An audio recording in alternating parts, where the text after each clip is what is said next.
Hi, everyone, and welcome back to Lucy's Library.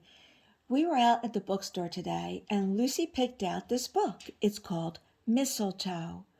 Well, don't you just love the cover? I wonder what it's about. Lucy has been out all day, and she's really tuckered out, but it looks like she's ready for a good story. So if you're ready too, here we go. Oh, look at these illustrations. You know I love a good illustration, right, Lucy? Mistletoe greets the chilly morning. Snow is falling. What a beautiful day!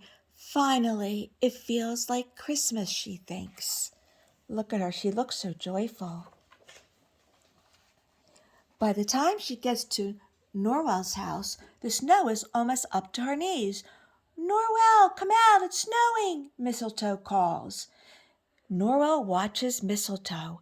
It sure looks cold out there, Norwell says to himself. The, Too cold for this elephant.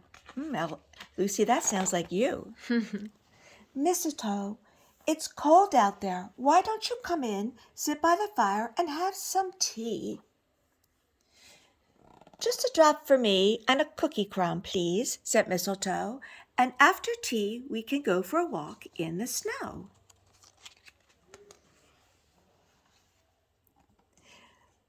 Norwell and Mistletoe sit by the warm and toasty fire. Isn't this nice, Mistletoe? Asks Norwell. Oh, yes, indeed it is, Mistletoe agrees. But wouldn't it also be nice to take a stroll in the snow? Later, Mistletoe helps Norwell decorate his tree. After we drop it off with a star, we could go out and catch snowflakes on our tongues, says Mistletoe. I don't know. Norwell walks to the window. He watches the snow fall. Brrr, he says. It looks even colder out there now, Mistletoe.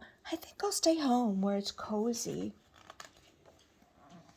So Mistletoe puts on her hat, her coat, her scarf, and mittens, and sets out on her walk home. She soon finds herself in a field of snow. As evening approaches, the world turns blue. She stops. She is quiet and still as she has ever been. Norwell should be here with me to listen to the falling snow, she thinks. Suddenly, she has an idea. Mistletoe cannot get home fast enough. When she gets inside, she tosses off her snow-covered clothes, climbs into her attic, and finds just what she needs. Oh, what do you think this is? It says yarn. I wonder what Mistletoe is up to. The suspense is getting to Lucy, I could tell. She gathers her yarn, settles in with her knitting needles, and gets to work. You can never have too much yarn, she says to herself. Look at all that.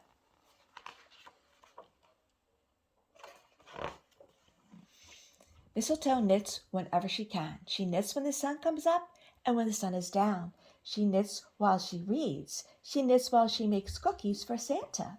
She even knits in the bath, which, as you can see, isn't easy. Days pass. Christmas nears. Mistletoe knits and knits, using every bit of yarn she can find around her house. Mistletoe realizes two things. One, sometimes you don't have enough yarn. And two, elephants are big. She stops at her favorite shop, brings home as much yarn as she can. Look at her. Finally, on Christmas Eve, Mistletoe puts down her knitting needles. Her fingers are tired. Her work is done. She watches the snow fall outside her window and thinks of Norwell. Ah, Christmas, she smiles. Then Mistletoe nestles into her soft knitting and falls into a deep sleep. Like someone else I know.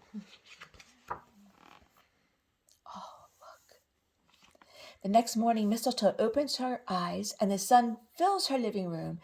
Christmas is here. The cookies are gone and beautifully wrapped gifts have been left under the tree. Thank you, Santa, she calls up to the chimney. Merry Christmas. Opening her presents will have to wait, though, because Mistletoe has other plans. First, she puts on her Christmas dress. Then she carefully folds the gifts she has made for Norwell adds a red ribbon and squeezes the gifts through the front door. Very ingenious. Mistletoe pulls the heavy gifts behind her. "Merry Christmas, Norwell! I have something for you," she calls when she reaches her friend's house.